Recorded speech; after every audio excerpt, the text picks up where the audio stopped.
It says in Proverbs, "Do not remove the ancient landmark." These landmarks, often architectural, tell the history of the inhabitants of the land. The history of the land of Israel is complex. This is a painting of the upper room, the traditional site of the Last Supper.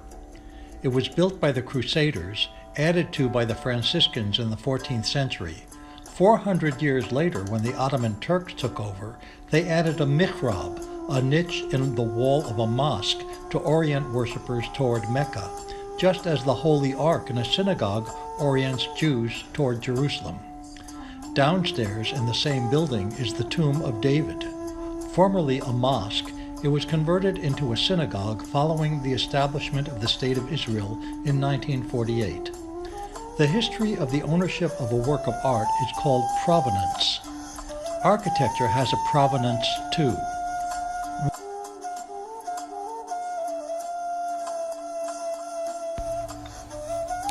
Israel, as everyone knows, is built in layers, one on top of the other.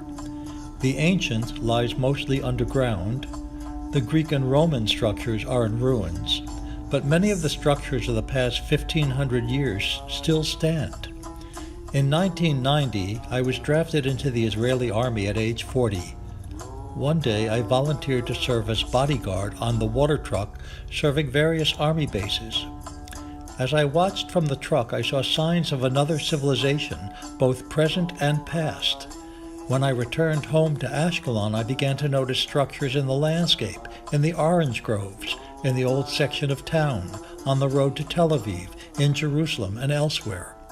Some of these structures were intact, but many were not. Some were only facades.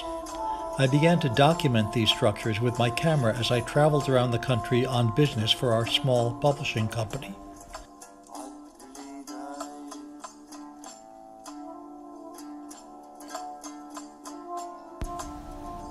And then Yonah turned them into paintings.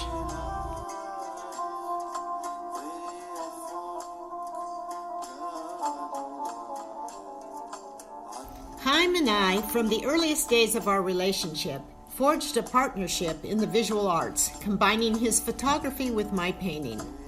For a while we put aside our own individual art and only worked in collaboration. We published a Rosh Hashanah card of Chaim's photo of Jerusalem Day at the Western Wall, to which I added a decorative border inspired by illuminated texts. I had previously worked painting miniatures for the Scroll of Esther. Chaim sold enough cards the first month to pay half the mortgage, so we were in business. It was the Gulf War, when the Scuds were flying, that we developed a new technique. I began painting directly on his photos that were photocopied onto rice paper that I had brought over to Israel. We started small, and after finishing his basic training, he went door to door. We still know people who bought those first paintings. One thing led to another. We made friends with a handmade paper maker from a nearby kibbutz, and the paintings got larger as we used large commercial copiers and then digital printers for the underlying black and white image. I have used everything from oil pastels to oil paint to gold leaf to acrylics as we continued this life's work. Even though the history of Israel goes back much further than 2,000 years, we've contained the paintings and the work in this book to the past 2,000 years, and we have condensed that to 5 minutes of video, which will give you some idea of the 77 paintings plus photographs and historical information in our book, Touching on Place. There is a land, an ancient land, filled with relics of civilizations piled on civilizations, stretching back beyond my imagination, expressions of mankind's constant restlessness and spiraling revolutions.